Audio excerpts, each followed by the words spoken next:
asking Sadler's Wells to stop having Nigel Higgins as the chair of their Board of Trustees. Nigel Higgins is the group chair of Barclays Bank. How can possibly Sadler's Wells assess the ethical propriety of accepting such a sponsorship if the chair of their Board of Trustees is himself an employee of Barclays Bank? That is a gross conflict of interest.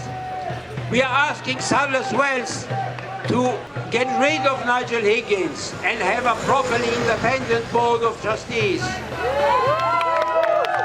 We are asking Sadler's Wells to sever all its links with Barclays Bank and to decide to accept only ethical funding. I need not repeat the distressing details we all know. Then it dawns upon me, the people of Gaza, the Palestinians, the women, the mothers, the grandmothers, the aunts, the sisters, the children and the men. Have they really become just bullet points? Is it that what this 347-day genocide means has done to them and to those watching with despair from the outside? I can only describe the anguish I feel recounting their stories. My heart yearns for them, the people of Gaza, to tell their own stories, to tell us their stories when they are liberated in a free Palestine.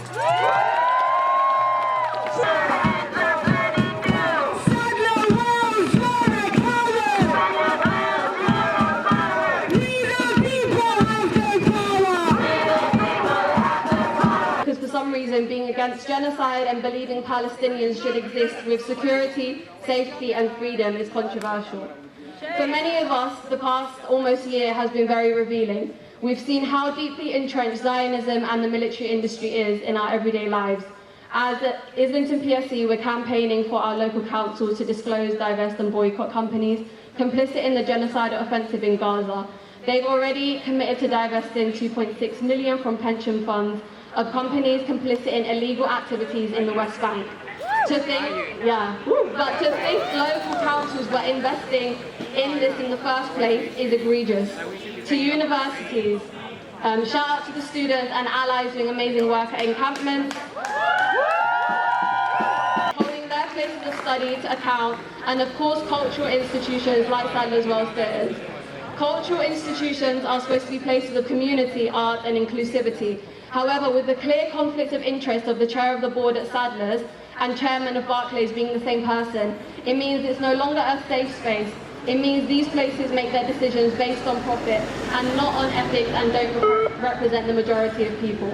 As you know, Barclays are invested in genocide, just like they were invested in apartheid during the 70s, and any institute that has ties to companies like Barclays keep the cog of the imperialist machine turning. So we all have the moral obligation to do what we can to stop this genocide, wherever we are, even if we are called the bad guys.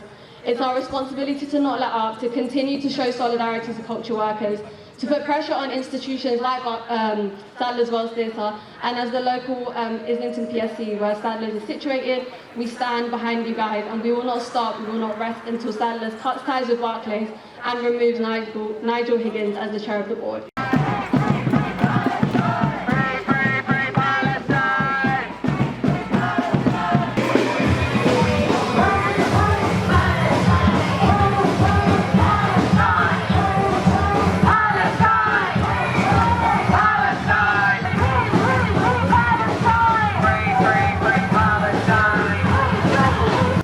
Hi, my name is Rita. I'm an organiser with Workers Against Genocide, and we're outside Sadler's Wells today because it has a sponsorship relationship with Barclays, a bank that funds billions into the Israeli arms trade.